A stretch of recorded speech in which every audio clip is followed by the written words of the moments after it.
What's going on, Duelists? It's your boy Nick, bringing you today on the channel an update to my Mutant deck profile for the post-Duelist Advanced format. For those of you new to the channel, welcome. My name is Nick. We do Yu-Gi-Oh! Content mainly focused around rogue and casual decks alike. If that's the kind of Yu-Gi-Oh! That you're interested in, then I highly encourage you to smash that subscribe button. We are currently working our way to 3,000 subscribers, and I need your help to get there. So Myutant has been a deck that I featured on the channel many times in the past. You know, combining it with Goaty as well as playing it pure. It goes way back on my channel. And it's a deck that I've always had a close connection to because I just always thought it was so ridiculously awesome. Now, in Duelist Advance, we received some pretty neat generic psychic support. And honestly, I think a lot of these new cards address some of the problems that I've always had with Myutant.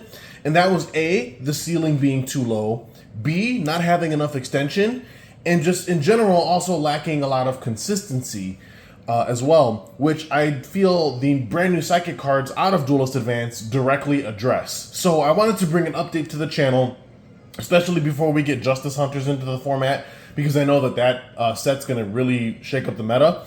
But this deck is a 46 card deck. It's honestly, I would say it's a combo deck, but it's a lot of fun. It's definitely rogue. I'm not sitting here saying that this is going to be like the meta sleeper of the format.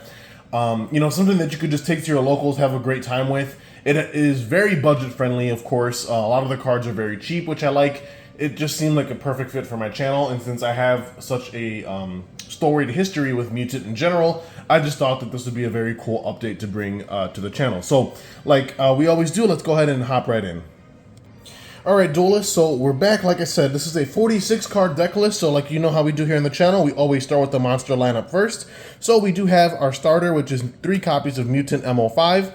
Upon normal or special summon, allows you to add a Mutant monster from the deck to your hand. Then, as an additional ignition effect, you can tribute this card and then banish a card from your hand face up for cost, to then special summon 1 monster from your hand or deck based on the banished card. If it was a monster, you're going to special summon Mutant Beast. If it's a spell, you're going to special summon Mutant Mist. And if it's a trap, you're going to special summon Mutant Arsenal. So this card is obviously very strong, especially in a deck like this, because on summon, it just gives you a free advantage and allows you to tutor out any of your boss monsters, which we'll discuss a little bit more about as we dive further into the profile. It is important to note that Mutant MO5 is a level 2 psychic monster, so he is a valid E-Tele target. Up next, we have 1 copy of Mutant, and then just 1 copy of Mutant ST46. So a lot of you here are probably already scratching your head, but the important thing to note is that with the influx of the brand new psychic support we got in Duelist Advance, I obviously needed to make space for a lot of those cards, and it just came to be the fact that a lot of the Mutant cards themselves are honestly very bricky and just overall very slow, and mostly had been power crept, because obviously Mutant was a TCG exclusive that came out quite a while ago. I don't recall exactly the year, but it was definitely before COVID for sure. But Mutants is just like, you know, you have your MO5, which is a very high quality starter, but outside of him, your other starters aren't that great. I mean, you have ST46, which on normal or special searches a Mutant spell trap, which is fine, but obviously, like I mentioned before, in order to make space for the new cards, I had to condense the Mutant package. And I knew that this day would always come, because obviously in order to address a deck that had low ceiling consistency problems, well, you just needed to cut out a lot of the fluff and a lot of the stuff that was situational. And it just so happens that a lot of the Mutant cards in Archetype happen to be that, you know. So we're only playing 1 ST46. It has the same secondary effect of MO5, where you can tribute him, banish a card from hand or face of field, and then summon any of the aforementioned Mutant bosses based on the banished card type. Mutant is actually an extender of sorts. While you control a Mutant card, you can special summon this card from your hand. So this is generally what you're going to be searching off of your MO5. And then has a similar effect, but it's slightly different. He can tribute himself and then banish a Mutant card from your deck to then special summon the appropriate Mutant boss from hand or deck based on the type of card you banished. However, when that monster is summoned, you do take damage equal to its attack. So, moving on here, we only play 1 copy of Mutant Beast. This is our only Mutant boss that we play in this deck, and like I said, it goes back to what I mentioned previously about the other Mutants feeling very lackluster and or low powered. So, because we had to condense the package, This explains why we're only playing one SD46, because as you'll see in the remaining profile, we're not running that many mutant spell traps to begin with. So MO5 is basically your just best starter, helps tutor you into Mutant, which, gives you 2 bodies on board, one of which can tutor into Beast, who happens to be a untargetable spell negate, which is obviously very strong. He can't be targeted by monster effects specifically, and then if he's destroyed by battle or card effect, he does float into a banished mutant trap, although, to be fair, in this deck list, with the new support, that effect seldom comes up. You're mainly just using this as an additional end board piece that gives you your end board a pretty decent spell negate, and overall just a pretty big body, and he happens to be level 8, which is actually pretty good for some new support that we did receive. So this actually wraps up our mutant lineup as far as all the monsters go. Now I know some of you are also probably scratching your heads, but like I said, we're not playing Mist, we're not playing Arsenal, mainly because we don't play the cards that facilitate them. We're not playing very many mutant spells. We're not playing really any mutant traps, except for one, which you'll see in the profile. But now we're going to be diving headfirst into the new psychic support that we received in Duelist Advance. And as we go through these cards, you'll quickly realize why it is that we had to cut so much of the mutant package. So we're starting things off here with 3 copies of Serene Psychic Girl, 3 copies of Mind Procedure, 2 copies of Prototype Psychic Blaster, and then 1 copy of Hushed Psychic Minister. These are all brand new from the most recent core set, Duelist Advance. So we'll start off by talking about Serene Psychic Girl. So she is a level 2 Psychic Tuner, where upon normal or special summon, you can banish a card from your hand. It is important to note that that is not for cost. She banishes for effect, which I think is pretty cool. That way, at least if she does get negated, you're not losing out on hand advantage, because she banishes as part of her effect.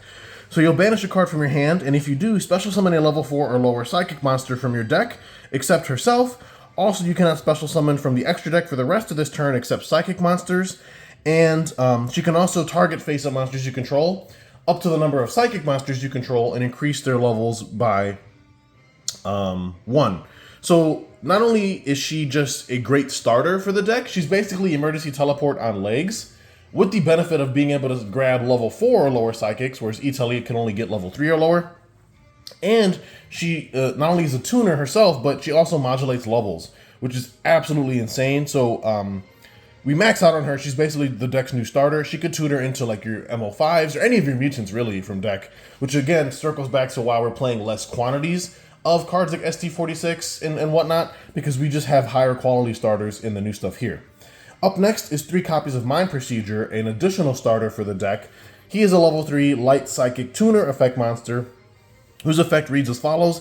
If this card you control will be used as synchro material for a psychic monster, you can also treat it as a non-tuner, which is really cool. Now, you can only use one of the following effects per turn, and only once that turn. So the first effect is, if this card is normal summoned or special summoned by a monster effect, you can pay 2,000 life points, and then add a teleport normal or quick play spell from your deck or graveyard to your hand. So that's right, ladies and gentlemen, after all this time, we finally have an emergency teleport searcher. Obviously, it goes without saying that this card is absolutely cracked, especially since he can grab emergency teleport from not only the grave, but also the deck, which I think is really cool. And then on top of that, if this card is banished, you can pay 1,000 life points and then special summon this card as well. So he even functions as an extender in that regard. But if you use that effect to, when he's banished and pay 1,000 to summon back, you're not able to use his first effect to search an E-Telly, because it's one or the other, not both. Which is a little bit sad, but I understand why, because if you could do both effects in the same turn, this card would get pretty disgustingly broken. But obviously we max out on him because, again, he's just another very high quality starter for you. The fact that on summon he can search you an E-Telly can get you into your mutant line or get you into Serene Psychic Girl, which also gets you into your mutant line as well. Up next, we have 2 copies of Prototype Psychic Blaster, another new card. Level 6 Psychic, basically you can discard this card to then special summon a level 4 or lower Psychic monster from your hand or banishment. So a pretty good quality extender. I was maxing out on him, and to be fair, he was great running it at 3 because of how many starters we have. But at times he can be bricky because he does need another card that can be summoned. Obviously, if you don't have a Psychic in your banished or hand, then this card just becomes a brick. So I felt that playing just 2 of it makes sense because, again, he's not a starter, at least not by himself anyway. And then if he's in the graveyard, you can pay 1,000 life points, banish one other Psychic from your graveyard to special summon this card but banish it when it leaves the field. And then we have one copy of Hush Psychic Minister here. Basically, if you control a psychic monster other than himself, he can special himself from the hand, so he's a free extender. And then if he's in the graveyard, you can banish himself and another psychic to target any monster on the field and banish it until the end phase. So that's actually pretty good for clearing boards, but it's also pretty cool for yourself because you can do some pretty interesting things with the Hush Psychic Minister. So this is pretty much the full suite of the new psychic cards that we got as far as the main deck is concerned in Duelist Advance. And obviously, as you can see here, they're very high quality in terms of card design. You basically get a suite of new starters as well as extenders, and it definitely increases the ceiling of the deck and just the overall ability to push through disruption, which I like. Now, obviously, given how cracked the format is, I felt that we still needed an additional way to push. So we have here a small P.u.n.k engine as well, consisting of 3 copies of Foxy-Tune, 2 copies of Xiamen, 1 Madam Spider, 1 Deer Note, and then we also have 1 copy of the new P.u.n.k Rising Scale from Battles of Legend. So this rounds out our P.u.n.k lineup, at least in the main deck. The Foxy-Tune obviously is a great quality extender. He can pitch himself and another card from hand to special any P.u.n.k from deck, as long as it's not level 8. Then you have Xiamen, which also can function as a starter for you. You pay 600 life, add any P.u.n.k card from deck to hand. Then you have Madam Spider, who, honestly, I added this recently in testing, but this is a bit of a flex spot. If you don't want to play the Madam Spider, you don't have to. And if you wanted to, you could cut her, and you could play an additional Mutant Beast. But I know, because there was some situations in testing where I felt that I needed a second Beast. But again, Mutant Beast isn't a starter or an extender. He is just a brick, which is why I'm only playing one of it in this list, because I wanted to streamline the list as much as possible. So this is at your discretion. I mean, definitely Madam Spider isn't required. All she does is search a P.u.n.k trap, which we do play. Then you have the Deer Note, which is kind of like your Garnet for the engine. And then you have the new Rising Scale, who's obviously very strong as an extender for you, banishing a P.u.n.k from the graveyard to special herself. And then upon normal or special, she can tutor out any P.u.n.k from the deck as long as it's not level 8. So this wraps up a P.u.n.k package. Like I said, again, just wanted more ways to push and play through disruptions. And I think that, maxing out on Foxy-Tune as just a free extender to get you into a P.u.n.k line is honestly very strong, given that the P.u.n.ks can give you a lot of disruption for almost free outside of having to pay 600 life for some of their effects. Up next, we have a pretty decent suite of non-engine here. We have 3 Ash, 3 Fua. We have 2 copies of Delta, 1 copy of Gamma, and then we also play, kind of feng shuiing these out of the way. We also play 1 Magnamut and 1 Druis, and then we also play 1 Ghost Ogre, and then we obviously have the 1 Driver, which is the brick requirement for the Cyframe package. That rounds out our monster lineup as far as hand traps are concerned. Again, this is a 46 card deck list. I think the Bystials are pretty slept on this format. I feel like they're pretty good into matchups like Lunalight, and even Vanquish Soul if they start with Mad Love. Because then they'll usually go Mad Love, make Rock, and then when they try to add the Mad Love back to have a Dark in the hand, you can Bystial and at least get them off an attribute while also putting a body on your board. And the Bystials also make great Synchro fodder, which we haven't gotten to the extra deck yet, but this deck has a lot of Synchro access now, which is, again, something that Myutant never had access to previously, which I think is really, really cool. Now, moving on, that rounds out the monster lineup. We're going to be moving into the spell lineup, of obviously which we do play 3 copies of Emergency Teleport. Pretty much goes without saying. This card is the bread and butter of the deck. And then we have a brand new teleport card, a new quick play spell called Teleport Fusion. This is a quick play spell. This is during the main phase. Fusion summon a Psychic Fusion monster from your extra deck by banishing Psychic monsters from your field or grave as the material. So pretty much like a Miracle Fusion. And then it states, if a face-up Psychic monster you control that was special summoned from the extra deck is destroyed by battle or card effect, you can banish this card from your grave and then target one of your banished Psychic monsters and special summon it. So it's also an extender in the graveyard of sorts when something you control gets destroyed, which I actually really like. You just play this as a one-off because, again, it's not a starter or an extender, but it is searchable off of the brand new Mind Procedure, who can search teleport quick play cards from the deck or grave to hand. So we now have an additional search target if we don't need an E-Tele, for example, which I think is really cool. And then to round out the last spell, 1 Call by the Grave, obviously, further solidifying our non-engine. Now moving into the traps, again, we play additional non-engine in the form of 3 copies of Infinite Impermanence. Goes without saying. This deck plays a hefty amount of non-engine just because the format, I feel, is so high-powered. You need a lot of non-engine to be able to stop these decks from snowballing advantage over you. And then to round out the remaining main deck is 1 copy of Mutant Cry, which again we can search off of the ST46, and then we have one copy of the P.u.n.k Dangerous Gabu, which we can search off the P.u.n.k Madam Spider. Again, I know that the Madam Spider and the Gabu are flex spots. You really don't need them. I'm just testing with them. And in testing, I found that they've been pretty useful, but I can understand, you know, if you want to streamline the deck a bit more, you could cut both Gabu and Madam Spider and condense the deck count down from 46 to 44, if that's something you'd be interested in. So that rounds out the 46 card main deck. Now we're going to be diving headfirst into the extra deck, of which we play one copy of Mutant Synthesis. There are some scenarios where I wish I could play a second Synthesis, but they don't come up all that often.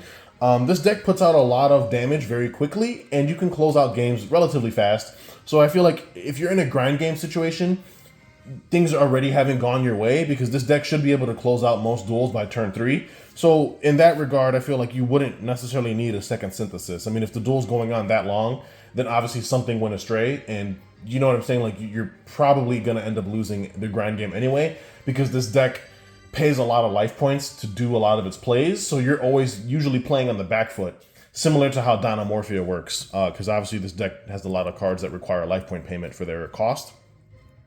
Then you have one Mutant Ultimus, obviously the two staple Mutant extra deck cards, who both happen to be Psychic monsters, which is really cool.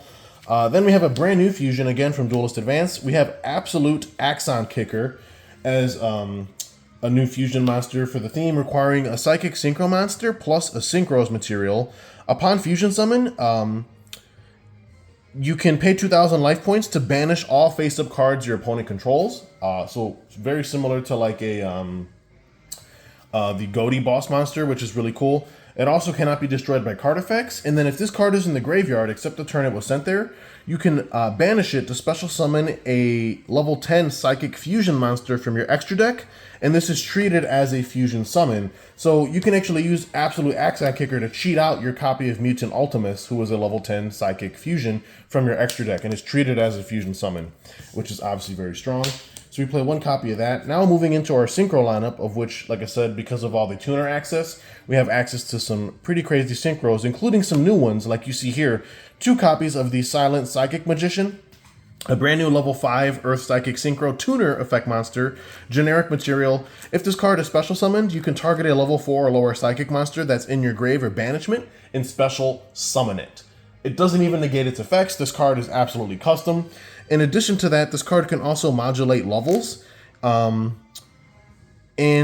if this card you control be used as synchro material, you can also treat it as a non-tuner. Just a very high quality synchro climbing tool for you, which is why we play 2 copies of it, because you usually burn through one in your first turn combo, and then sometimes you need an additional one for the follow-up push to be able to close out certain games. Then we have 1 copy of the Virtual World Beast Juju. Again, just very high quality Psychic extra deck card. I will preface that the entire extra deck is all Psychic, and that's because we do get Psychic locked with some of the new support cards, like the Serene Psychic Girl does Psychic lock us from the extra deck, and since we go through her as part of our combo almost every time, I just didn't want any conflictions where there was cards in our extra deck we couldn't make because we're Psychic locked already, especially since we usually Psychic lock ourselves so early in the combo. So everything in this extra deck is all Psychic specific.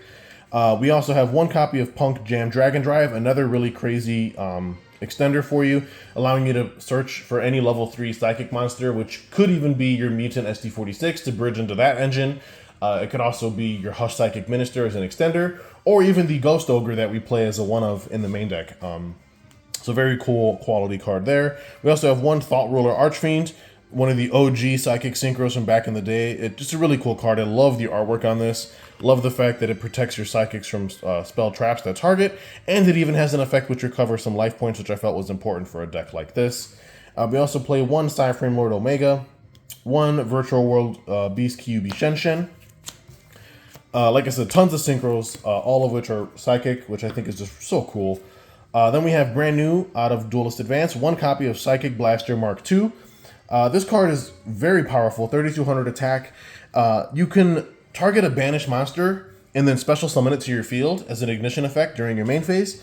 And then on top of that, as a quick effect, you can banish a monster from grave to target a face-up monster on the field and banish it. Then you can gain life points equal to that banished monster's original attack. So this card is just a really cool end board piece on the opponent's turn. like as a disruption, and then on your turn, it could also be an extender by recovering banished monsters back to your field. So very high quality psychic synchro. Then we do play the 1 copy of the Duration, and then 1 psychic end punisher for our level 11 options. Obviously, these cards go without saying. Duration is just a full board wipe, while also giving you life points back. And then end punisher is basically that, the end punisher. Because we pay so much life for a lot of our plays, when this card gets summoned, we basically already won. He's unaffected, gains a ton of attack, and can usually just one-shot most opponents.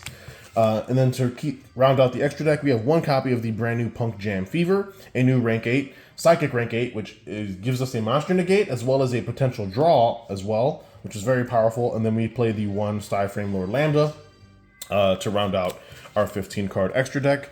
Like I said, everything in here is all psychic, which means that we're not like restricted in what we can and can't make, which I really like. I just wish there was more psychic synchro or psychic links that we could play. Only, you know, I've thought about playing an additional Lambda, because sometimes you get into situations where like you just have like 2 awkward bodies you can't do anything with, and all you can do is make a Lambda. And at least the Lambda enables your frames, you know, even if you control monsters. So I have considered potentially playing a second one, but I do wish that the psychic extra deck pool was a little bit more fleshed out.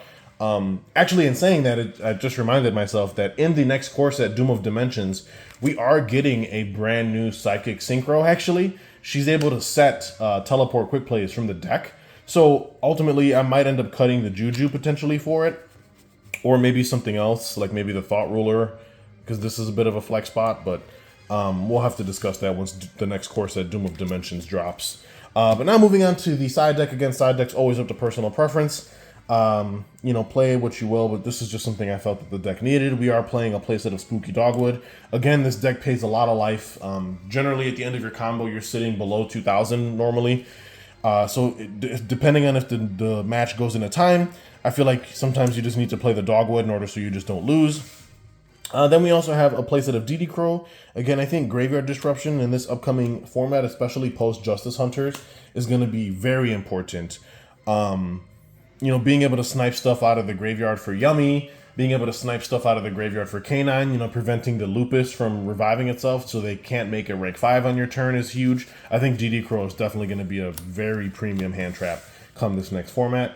Then we have the third Delta, because we only main deck 2, so for those spell-heavy matchups like Striker, you can side into the additional Delta.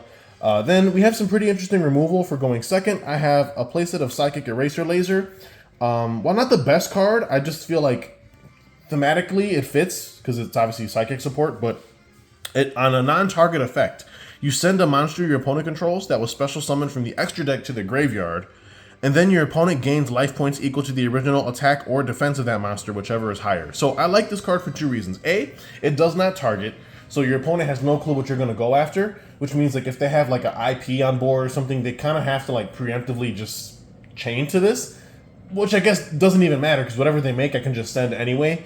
You can get around like, you know, Desiree with this, just, you know, because obviously this doesn't target, which is pretty cool, although the Desiree would probably chain to negate this, but at that point you've already baited an interaction out of the opponent. And then they gain life equal to the attack or defense, which seems like a counterintuitive, but I actually like that because it makes our life points already lower from the rip, which means if we can make an early end punisher, then he's already unaffected. So this is something that I've just been testing with. I've actually liked the card a lot. We do play 1 copy of Mutant Fusion for when we have to go second. Obviously, we cut the Mutant Cry and replace it with this, because this is just better going second. We can summon Synthesis and use Synthesis to break boards, which Synthesis is a great board breaker because he also has a quick effect that he can chain to anything and make himself unaffected by that card type. Then we have a playset of Evenly Matched, again for going second. And then we have 1 copy of DD Post, which was a TCG exclusive card from Alliance Insight, or no, I'm sorry, Suda, Supreme Darkness. And I just think as a one-of, it's pretty cool. Basically, if it's banished, you can place itself in the spell trap zone. All of your monsters gain 300 attack for each different banished card type you have, whether it's monster, spell, trap. And then you can banish a card from your hand or grave to then take one of your banished cards and shuffle it back into the deck. So it also gives you banish recovery, which I think is pretty cool. As a one-of, something I'm just testing. Again, it's just a side deck. You know, it's up to you whether or not you want to make changes or adjustments based on how your format looks at your locals. But that's going to wrap up my update to Myutant, or I should say Psychic Myutant, post Duelist Advance. And yeah, I mean, I want to do combos and test hands for you guys. So if that's something you want to see, chime down in the comments down below. But like I said, I have considered playing a second beast. If you wanted to do that, like I said, I would just cut out the Madam Spider and then cut out the Dangerous Gabu out of the main. You drop the deck to 44, and then if you want to add the second beast, it would just be 45. But like I said, in testing, I felt that the second beast doesn't always come up. And only very rarely it does. But like I said, it's not even like beast is a starter in his own right. Playing 2 of this just increases your odds of having like a suboptimal hand, which I didn't like. But yeah, like I said, that's going to be my update for New Mutants, I guess we could call it. Like I said, comment, like, subscribe. Let me know what you duelists thought down below. And if you guys want a combos and test hands, I can definitely bring that to you. Just let me know down in the comments below. But with that being said, this is Nick, hitting that end phase. Peace.